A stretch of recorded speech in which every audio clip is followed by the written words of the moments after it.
আপনারা দেখছেন AGT live 24/7। आप देख रहे हैं AGT live 24/7। You are watching AGT Live 24/7.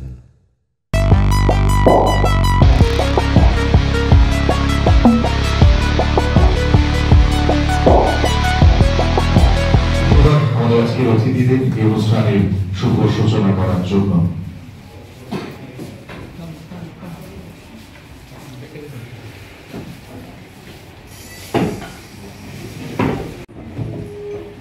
আমরা অন্য ভাবনায় আমাদের আজকের এই অনুষ্ঠানের সূচনা করছি। আমরা যথারীতি দেখে থাকি প্রদীপ প্রজ্বলন, বিভিন্ন বিষয় নিয়ে রাস্তায় নেমেছি, প্রতিবাদ জানিয়েছি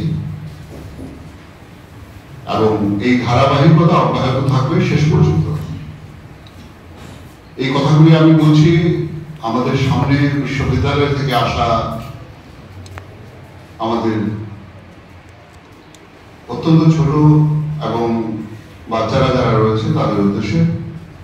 বাচ্চা বললে মুড খারাপ হয়ে যাবে, তো আমাদের কাছে তো বাচ্চাই তোমরা, এর জন্য বলতেই হয়। তোমরা রয়েছো বক্তব্য রাখবেন আমাদের অ্যাসেম্বলি অফ জার্নালিস্টের সাধারণ সম্পাদক তথা এই রাজ্যের বিশিষ্ট সাংবাদিক, আজকের পরিবারের সম্পাদক। সেন্টিমেন্টটা বোঝা যায় যে নিউ জেনারেশন কি বলতে চাইছে, কি বুঝতে চাইছে। খুব স্বাভাবিক ভাবেই তখন আমরা কেউ এডিটোরিয়াল পড়তাম না পত্রিকা। আপনাদের মধ্যে আপনারা যদি পড়েন অত্যন্ত ভালো কথা, তাহলে আপনারা অনেক আগে শুরু করেছেন বিষয়টা। আমরা কিন্তু বহু পর থেকে শুরু করেছি এডিটোরিয়াল পেজ পড়ার। প্রথম কমিক্স তখন আনন্দবাজার বা টেলিগ্রাফের কমিক্স থাকতো, যেটা কমিক স্ট্রিপ, কার্টুন স্ট্রিপ, সেটা দিয়ে কাগজ পড়া শুরু। তারপর ধীরে ধীরে খবরে ঢোকা, তার পরবর্তীকালে অনেক পরে আমরা পেজ 4-এ যাই। তো ঘটনা হচ্ছে এডিটোরিয়াল পেজ এবং এজ এ হোল কাগজ পড়া ইটস এ টাফ ম্যাটার। সেক্ষেত্রে অডিওভিজুয়াল মিডিয়া একদম সহজ ভাবে আমাদের দরজার সামনে এনে দিল, আমার মনের দরজা খুলে। আমার যেটা এই যে ছবির নড়াচড়া, যেটা সিনেমা হলে গিয়ে আমরা আগে দেখতাম আমাদের যে বয়সটা ছিল, পথের পাঁচালীর মতো সত্যজিৎ রায়ের বিখ্যাত ছবি পথের পাঁচালী, আপনারা জানেন। সেই পথের পাঁচালী আমি দেখতে পেরেছি যে পড়াচ্ছে হায়ার সেকেন্ডারি পরীক্ষার পর। ঠিক আমার বয়সী আমার মতোই একটি ছেলে, ও তো ক্লাস 4, 5, 6-এ বসেও পথের পাঁচালী দেখে ফেলেছে ক্লাস 6-এ থাকার সময়। কিন্তু আমাদের এই রাজ্যের কমিউনিকেশন তখন এতটাই ডিস্টার্ব ছিল এবং এতটাই দূরত্বে ছিলাম আমরা মূল সভ্যতার, যে আমি হায়ার সেকেন্ডারি পরীক্ষার পর আমি পথের পাঁচালী দেখার সুযোগ পেয়েছি। পরবর্তীকালে বুনুয়েল বা আইজেনস্টাইন বা ইত্যাদি মানুষদের ছবি বা গদারদের ছবি, সেটা আরো অনেক পরের কথা। সো আপনি ম্যাচিউর হচ্ছেন কি পড়ে, কি দেখে, তাদের সঙ্গে চলাফেরা করে, তার উপর নির্ভর করে জেনারেশনের সমৃদ্ধ হওয়ার বিষয়টি। একটি মানুষ আমরা বিশ্বাস করি কোন দ্বীপে যদি তাকে নির্বাসন দেওয়া যায় জন্মের পরপরই, ওর মধ্যে কিন্তু কোনো জ্ঞানই সঞ্চারিত হবে না।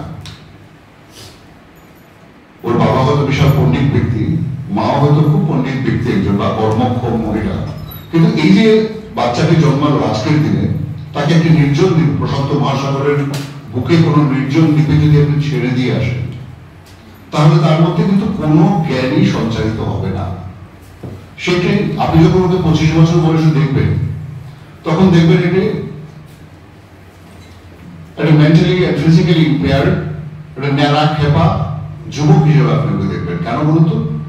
কারণ সে সামাজিক সমস্যাগুলির সঙ্গে ওই দ্বীপে গিয়ে পরিচিত হতে পারছে না। ওর আশেপাশে কিছু নেই, ওর আশেপাশে জ্ঞান নেই, কালিদাস নেই, শেক্সপিয়ার নেই, সত্যজিৎ রায় নেই, বুনুয়েল নেই, ওয়ার্ডসওয়ার্থ নেই। ফলে ওটা অজ্ঞানী হিসাবে সেখানে বড় হবে। ঠিক তেমনি করে আমরা যারা এই সমাজ, সেটা যত খারাপই হোক বা যত ভালোই হোক, যখন এখানে জন্মেছি, এই সমাজ থেকে বিভিন্ন বিষয় নিয়ে আমাদের মধ্যে আমাদের অ্যানালিটিক্স তৈরি হয়, আমাদের ডায়ালেকটিক্যাল চিন্তাধারা তৈরি হয়, সিনথেসিসগুলি এই সমাজ থেকে এখানে শ্রমিক কিরকম হয়, কৃষক কেমন হয়, একটি যুবক কেমন হয়, একটি কিশোর কেমন হয়, নারী কেমন হয়, পুরুষ কেমন হয়, তার বিভিন্ন সমস্যাগুলি কি হয়, চাকরির ক্ষেত্রে কি কি সমস্যা হয়, কি কি ফ্যাসিলিটিস আমাদের সামনে আসে, এই সব কিছু মিলে যে জ্ঞান আমরা আহরণ করি তার থেকে আমাদের বোধ শক্তি, সেন্স অফ পারসেপশন সেটা তৈরি হয়। যেখানে এটা নেই সেখানে সেটা হবে না, খুব স্বাভাবিকভাবেই হয় না। তেমনি করে আমরা যখন কাগজ পড়ি, এই 8 পাতা 12 পাতা 16 পাতার মধ্যে আমরা সারা বিশ্বের খবর পেয়ে যাই। এটা পড়ে আমাদের মধ্যে জ্ঞানের সঞ্চার হয়।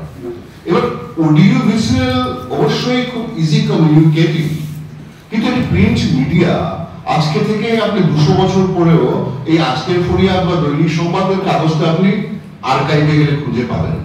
Perhaps you are researching on a particular subject, and if you want to get that particular newspaper of this particular day, you will get it over there in library in an archive. কিন্তু audio visual যেটা করছে সেখানে কোনো দায়িত্বহীন একটা বিষয় রয়ে গেছে। আমি বা সর্বত্র ভোজ্য যে খাদ্য যেমনি করে মস্তিষ্ককে উন্নত করতে পারে না, তেমনি সর্বত্রগামী এই যে একটা বিষয়, এখানে একটি আনপড় লোকও দেখছে, গাড়িতে বসে, গাড়িতে যে টিভিটা লাগানো আছে সেটা আমার চালক মহাশয় উনিও দেখছেন, আমিও দেখছি। আমি যে অর্থ এবং শ্রম ব্যয় করে শিক্ষার যে জায়গা থেকে পৌঁছেছি, উনি সেই জায়গায় পৌঁছতে পারেননি। বাট ইভেন আফটার দ্যাট এটা ওকে কমিউনিকেট করছে। এটা হচ্ছে প্রথম ধাপ। যারা ভেবেছিলেন যে অডিও ভিজুয়াল আসার পরে প্রিন্ট মিডিয়া নষ্ট হয়ে যাবে, সেটা কিন্তু নষ্ট হয়নি। প্রিন্ট মিডিয়ার প্রতি আকর্ষণ চিরকাল থাকবে, আছে।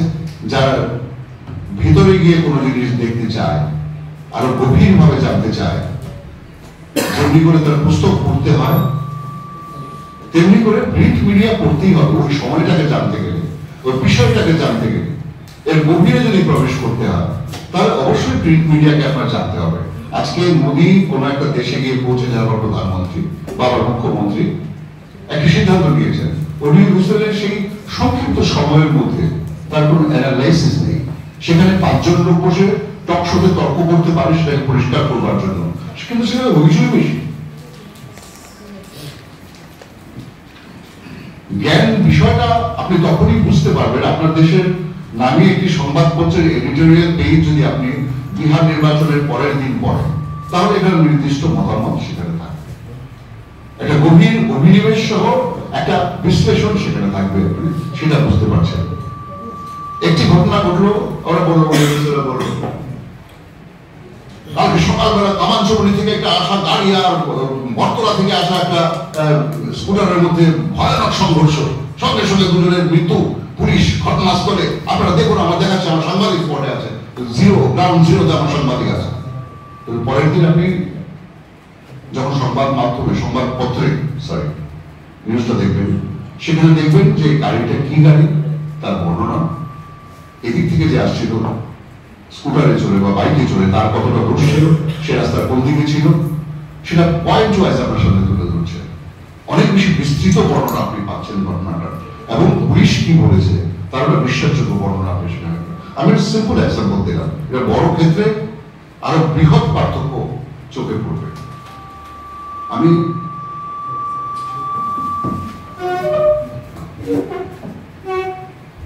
আমি যেখানে যাচ্ছি কথাগুলো, আমার মনে হচ্ছে আমি এই যে কথাগুলি বলি সেটা ইকো করছে, সেটা করছে কি ক্লিয়ার শোনা যাচ্ছে? তো সেই ক্ষেত্রে পরবর্তীকালে সোশ্যাল মিডিয়া এলো বিভিন্ন ফর্মে, ফেসবুকে, হোয়াটসঅ্যাপে, ইউটিউবে, অত্যন্ত শক্তিশালী একটা মাধ্যম, এই নিয়ে কোনো সন্দেহ নেই। আমরা যেখানেই যেটা করি, সৃষ্টিশীল কোনো কাজ করবে, আমি ব্যক্তি মানুষ, সেখানে আমার প্রতিভার কথা জানাতে পারি। সোশ্যাল মিডিয়া তৈরি করার অন্যতম এবং একমাত্র উদ্দেশ্য কিন্তু এটাই। কোথায় কোন গ্রামের গভীরে একটি বালিকা অত্যন্ত সুন্দর গান করতেন বা গান করেন, ওনার সুযোগ নেই আগরতলা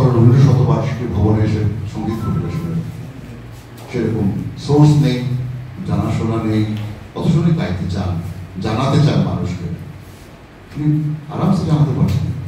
আমি একটা বিষয় নিয়ে পড়াশোনা করেছি, আমি চাই সেটা শেয়ার করতে, আমার জ্ঞানকে আমি প্রবাহিত করতে চাই আমার প্রজন্মের মধ্যে। আমি সেখানে বসে কিছুভাবে বসে কথা বলতে পারি সেটাই।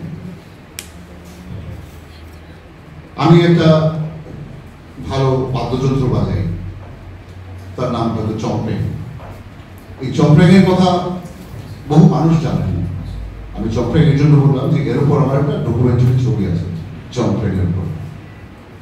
এই যে মানে অধুনা লুপ্ত প্রায় একটি বাদ্যযন্ত্র চম্পেং, ত্রিপুরা রাজ্যের জনজাতিদের অত্যন্ত প্রিয় বাদ্যযন্ত্র, একটু প্যাট্রোনাইজেশন পেলে এটি সেরা সরল হয়ে উঠতে পারত, কিন্তু সেটা হলো না, কারণ সেই অর্থে সেটা প্যাট্রোনাইজেশন পৃষ্ঠপোষকতা পায়নি। কেউ যদি মনে করেন যে চম্পেং শুনবেন, সেটা উনি বাজিয়ে শোনাতে পারেন, এতে করে আমরা সবাই জানতে পারবো যে yes there is a musical instrument which is known as chomping. এমনি করে বহু অজ্ঞাতকে জ্ঞাত করবার জন্য বহু জিনিস যা হারিয়ে যাচ্ছে বা কিছুদিনের মধ্যে হারিয়ে যাবে, সেগুলিকে আমরা সামনে আনতে পারি সোশ্যাল মিডিয়ার মাধ্যমে। পাশাপাশি ভাবে আমি গালিগালাজ করতে পারি ইচ্ছের মতো মনের সুখে, আমি অশ্লীল কথা বলতে পারি মনের সুখে, যা প্রসঙ্গ নয়। আমি নতুন করে বেগুন ভাজা, যেটা সবাই পারে, সবাই জানে, আমার মতো মানে কি বলবো রন্ধন কার্যে অপটু মানুষও এই বেগুন ভাজাটা করতে পারে বা অমলেট একটা করতে পারে, কিন্তু আমি অমলেট করতে করতে সবাইকে দেখাবো। আপনারা দেখেছেন অমলেটটা একটু এরকম করে করে অমলেটটা করতে হয়, এবং কয়েক হাজার লাইক সঙ্গে সঙ্গে পড়ে যাবে বা বিষয়টা হয়ে যাবে। প্রশ্ন হচ্ছে সেটা যে এরা অপ্রয়োজনে ব্যবহার করছে সোশ্যাল মিডিয়া।